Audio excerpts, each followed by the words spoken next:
Hello interlink family members, ఈరోజు అయితే చాలా మంచి ఇంపార్టెంట్ అప్డేట్ అనమాట. ఒక ఈవెంట్ అనేది జరగబోతుంది. ఆ ఈవెంట్ గురించి అందుకోకుండా బిట్ కాయిన్ స్ట్రాటజీస్ అనేది మన ఇంటర్లింక్ ఫాలో అవుతుందా లేదా, అసలు బిట్ కాయిన్ అనేది ఎందుకు ఇన్వాల్వ్ అవుతుంది మన ఇంటర్లింక్లో, ఎగ్జాంపుల్స్ ఇవన్నీ ఎందుకు వాళ్ళు చెప్తున్నారు అనేది క్లియర్గా అయితే చూద్దాం. ఇంకా బిట్ కాయిన్ గురించి మనకి తెలియని ఒక ఇంట్రెస్టింగ్ అప్డేట్ కూడా మనం తెలుసుకుందామండి. కాబట్టి చాలా ఇన్ఫర్మేటివ్గా ఉండిపోతుంది, స్కిప్ చేయకుండా లాస్ట్ వరకు చూడండి. ఇంకా అందుకోకుండా నిన్న వీడియోలో ఎంత రేషియో కాయిన్స్ మనకి రిలీజ్ అవుతాయి పర్సంటేజ్ వైజ్గా చూసుకున్నట్లయితే అని చెప్పేసి నేను వీడియో అయితే చేశాను. చాలామంది ఇంకా మనకి 5 years వరకు లిస్టింగ్ అవ్వవా అని చాలామంది మహానుభావులు అనుకుంటున్నారంటండి. అక్కడ లిస్టింగ్ ఒక 5 years వరకు అవ్వవు అని నేనేం చెప్పలేదు. ఇంకోటి ఏంటంటే నేను ఆ వీడియోస్లో కూడా ఆ వీడియో మధ్యలో కూడా చెప్తూనే ఉన్నాను, 5 years వరకు లిస్టింగ్ అవ్వకుండా ఉండదు, మీరు అలా అనుకోవద్దని నేను చెప్తూనే ఉన్నాను. అయినా కూడా వాళ్ళు అలాగే అర్థం చేసుకున్నారు సగం వీడియో చూసి. ఇదైతే గమనించండి, మనకి లిస్టింగ్ ఈ 2026లోనే అవుతుందండి. మనం డబ్బులు కూడా తీసుకోబోతున్నాము, ఇది కన్ఫామ్ చేసుకోండి. కన్ఫామ్గా మనకే డబ్బులు వస్తాయి కాబట్టి ఇదైతే గమనించండి. ఇంకా మన వీడియోలోకి అయితే వెళ్ళిపోదాం.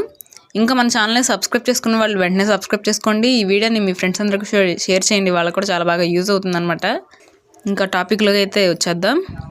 ఇక్కడ ఈ పోస్ట్లో ఏం చెప్తున్నారంటే, ఫస్ట్ పోస్ట్లో బిట్ కాయిన్ గురించి అయితే చెప్తున్నారనమాట. అది December 13, 2010 అనేది చాలా కీలకమైనటువంటి రోజు, మోస్ట్ ఇంపార్టెంట్ డే అనేది చెప్తున్నారు. అదేంటంటే 2010 December 13 అర్ధరాత్రి బిట్ కాయిన్ ఫార్మ్లో ఒక అకౌంట్ చివరిసారి యాక్టివ్గా ఉంది. ఆ అకౌంట్ పేరు ఏంటంటే సతోషి నకమోటో. చాలామందికి బిట్ కాయిన్కి ఫౌండర్ ఎవరో తెలియదు అని అనుకుంటారు కదండి. ఇక్కడ వీళ్ళు చెప్తున్నటువంటి ఆధారాల ప్రకారం చూసుకున్నట్లయితే లాస్ట్గా అకౌంట్ అనేది యాక్టివ్గా ఉన్న పర్సన్ పేరు ఏంటంటే సతోషి నకమోటో. ఆయన అకౌంట్ యాక్టివ్గా ఉంది అంటే ఈయన ఫౌండర్ అవ్వచ్చు అని చెప్పేసి చాలామంది కూడా అనుకుంటున్నారు. అది మనకి క్లారిటీగా అయితే తెలియదు, కానీ మనం ఈ మ్యాటర్ గురించి తెలుసుకుందాం. సో లాస్ట్గా అకౌంట్ యాక్టివ్గా ఉన్న పేరు సతోషి నకమోటో. ఆ తర్వాత అకౌంట్ నుంచి పోస్టులు లేవు, కామెంట్స్ లేవు, ఎటువంటి ఆన్లైన్ చలనం అనేది యాక్టివిటీ ఏం లేదు అని అయితే చెప్తున్నారు. అప్పుడు ఎవరికి పెద్దగా అర్థం కాలేదు, కానీ ఇప్పటికీ చూస్తే అది క్రిప్టో హిస్టరీలోనే అతి పెద్ద ముఖ్యమైనటువంటి క్షణం అని అయితే చెప్తున్నారు అనమాట. ఆ అకౌంట్ ఎంతగా యాక్టివ్గా ఉండేది అంటే, సతోషి అకౌంట్ అప్పటి వరకు కూడా అంటే ఎప్పుడైతే బిట్ కాయిన్కి సంబంధించి మ్యాటర్ జరిగిందో ఆ తర్వాత యాక్టివ్గా లేరు, కానీ ఆయన ముందు జరిగినటువంటి యాక్టివిటీ అనమాట. అప్పటి వరకు కూడా 575 పోస్టులు, హై యాక్టివిటీ స్కోరు, ఇంకా అంతేకాకుండా ఎన్నో టెక్నికల్ డిస్ట్రక్షన్స్, ఇంకా ప్రోటోకాల్ డిజైన్స్, కోడింగ్ కానీ ఐడియాస్ కానీ ఆయన షేర్ చేస్తూ ఉండేవాడు అనమాట ఆ అకౌంట్లో. అంటే బిట్ కాయిన్ అప్పుడే రూపుదిద్దుకుంటుంది, సిస్టమ్ ఇంకా ఫిక్స్ కాలేదు కాబట్టి, అది స్టార్టింగ్ స్టేజ్లో ఉంది కాబట్టి ఆయన చాలా నిశ్శబ్దంగా సైలెంట్గా అయితే ఉన్నారని అయితే చెప్తున్నారు. ఆయన ఎందుకు అలాగా సైలెంట్గా ఉన్నారు, ఆయన ఎందుకు వెళ్ళిపోయారు అకౌంట్ నుంచి అనేది చూసుకున్నట్లయితే, బిట్ కాయిన్ ఒక వ్యక్తి మీద ఆధారపడితే అది ఎప్పటికీ కూడా ఇంప్రూవ్ అవ్వదు, ఫెయిల్ అవుతుంది.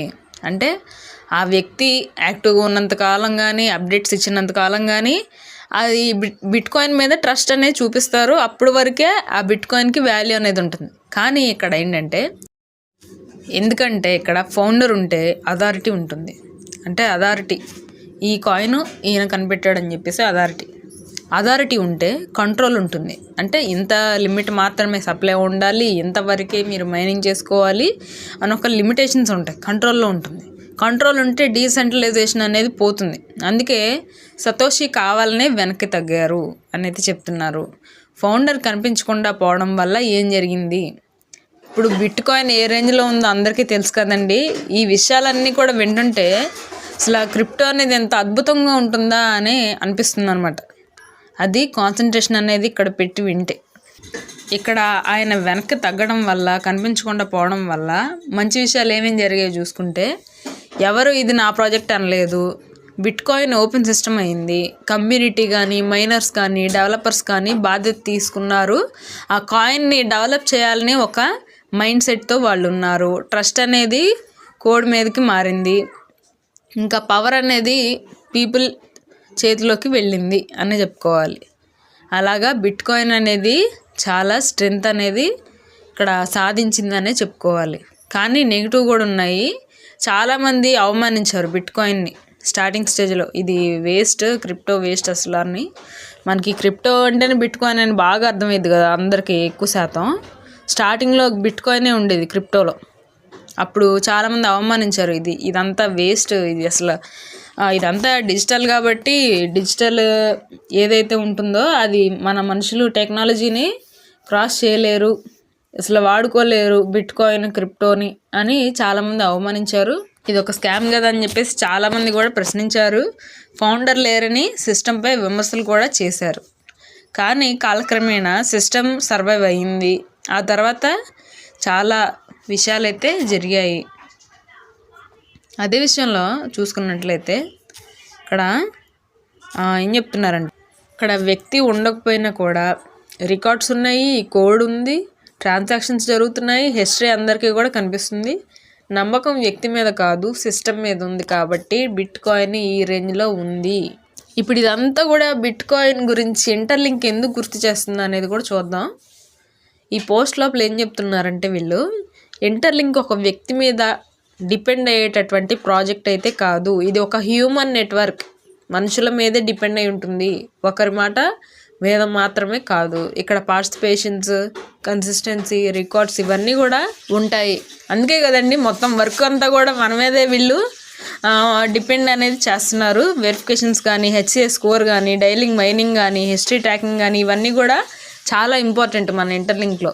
ముఖ్యంగా మనకు అర్థం కావాల్సింది ఏంటంటే, నిజమైన బిల్డింగ్ అంటే హైప్ మాత్రమే కాదు, ఫేస్ విలువ కాదు, ఫౌండర్ ఫోటోలు కాదు. నిజమైన విలువ అంటే time, participations, trust build slowly అనే విషయాన్ని వీళ్ళు చెప్తున్నారు. మన ఇంటర్లింక్ కూడా చాలా విమర్శలు, ఈ రోజుకి కూడా చాలా విమర్శలు అయితే ఎదుర్కొంటూ ఉంటుంది బిట్కాయిన్ లాగే. బిట్కాయిన్ ఇంకా ఎలా అయితే ఫౌండర్ అనే వాళ్ళు కరెక్ట్గా ఇక్కడ ఫౌండర్ ఈయన అని చెప్పేసి కరెక్ట్గా చెప్పలేమో, ఇంటర్లింక్లో కూడా ఒక వ్యక్తి మీద డిపెండ్ అయ్యి ఏం కాదండి. ఇది అంతా కూడా హ్యూమన్ నెట్వర్క్, మన మీదే, మన మైనింగ్ కానీ, మన హెచ్సిఎస్ స్కోర్ కానీ వీటిలన్నిటి మీద డిపెండ్ అయి ఉంటుందని వీళ్ళు క్లియర్గా చెప్తున్నారు. అందుకే బిట్కాయిన్ రేంజ్ అంత అయ్యేటటువంటి పొటెన్షియల్ అనేది మన ఇంటర్లింక్కి ఉండబోతుంది అనేది చెప్తున్నారు. ఇది చాలా మంచి విషయం అనమాట. సో ఇదైతే అర్థమైంది కదండి. నెక్స్ట్ ఇంకొక పోస్ట్ కూడా ఉంది, అది కూడా చూద్దాం. ఇక్కడ ఈ అనౌన్స్మెంట్ అనేది మనకు ఒకటి అనౌన్స్మెంట్ చెప్తున్నారు. ఇదేంటంటే ఇంటర్లింక్ సిరీస్ ఎపిసోడ్ 1 అనమాట. గ్లోబల్ కంపెనీస్ ఎందుకు ఇంటర్లింక్లో టోకెన్ని, ట్రెజరీని రిజర్వ్ అసెట్గా ఎందుకు ఉంచుకుంటున్నాయని చెప్పేసి చెప్పడానికి ఇది ఒక పోస్ట్. అంటే ఈ ఈవెంట్లో ఇది జరగబోతుందని చెప్తున్నారనమాట. ఇక్కడ ట్రెజరీ కంపెనీస్ అంటే ఏంటండి, చాలామందికి తెలియదు కదా, మళ్ళీ ఒకసారి చెప్తున్నాను. ఇక్కడ ట్రెజరీ కంపెనీస్ అంటే కంపెనీ వాళ్ళ డబ్బు కానీ, డిజిటల్ అసెట్స్ అంటే డిజిటల్ ఆస్తి. ఇప్పుడు క్రిప్టోని ఒక డిజిటల్ అసెట్గా ఎలా అనుకుంటారు, క్రిప్టో కావచ్చు, స్టాక్స్ కావచ్చు, షేర్స్ కావచ్చు, ఇంకా డిజిటల్ గోల్డ్, ఇవన్నీ కూడా వాళ్ళ ఆస్తులు. వీటన్నిటిని కూడా వీళ్ళు ఏం చేస్తున్నారంటే, ఇక్కడ వాళ్ళు దీర్ఘకాలం కోసం హోల్డ్ చేసేటటువంటి సంస్థలు. ఇవన్నీ షార్ట్ టర్మ్ ట్రేడింగ్ అయితే కాదు. ఇవన్నీ కూడా ఎందుకు ఇంటర్లింక్లోనే స్టోర్ చేయాలని అనుకుంటున్నాయంటే, ఏదైతే నిలబడగలే ఎక్కువ కాలం ఉంటుంది, విలువ కలిగి ఉంటుంది అని వీళ్ళు నమ్ముతున్నారో, ప్రాధాన్యం ఇస్తున్నారో వాటి కంపెనీస్లోనే వీళ్ళు వాళ్ళ యొక్క ట్రెజరీని ఇక్కడ స్టోర్ చేస్తూ ఉంటారని అయితే చెప్తున్నారు.